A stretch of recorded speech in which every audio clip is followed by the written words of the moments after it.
শেষ পর্যন্ত অনড় বাংলাদেশ, ভারতে আসতে নারাজ এবং টি-20 বিশ্বকাপও তারা খেলবে না বলে জানিয়ে দিল। কি আপডেট রয়েছে জানবো। দেবাঞ্জন রয়েছেন আমাদের সঙ্গে টেলিফোনে। আর দেবাঞ্জন, বাংলাদেশও খেলছে না, আপডেট দেবে। পাকিস্তানও তো বোধহয় খেলছে না।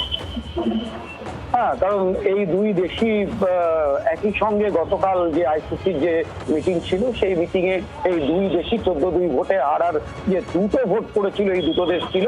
এবং আজকে বাংলাদেশে সমস্ত ক্রিকেটার এবং অধিনায়ক লিটন দাস সহ তাদেরকে নিয়ে মিটিং এ ডেকেছিলেন আসিফ নজরুল এবং আমিনুল ইসলাম বুলবুল, যিনি বিসিবির প্রেসিডেন্ট।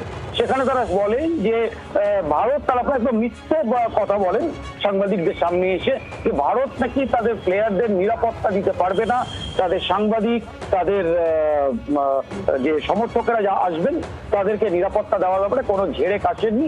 সেই কারণেই তাদের পক্ষে যাওয়া সম্ভব নয়, যদিও তারা বলেছেন একই সঙ্গে যে তারা আশাবাদী যে আইসিসি কোনো পথ খুঁজবে। কিন্তু আইসিসি জানিয়ে দিয়েছে ভারতে না আসলে বাংলাদেশের পরিবর্তে স্কটল্যান্ড খেলবে এবারের বিশ্বকাপে। অনেক ধন্যবাদ দেবাঞ্জন।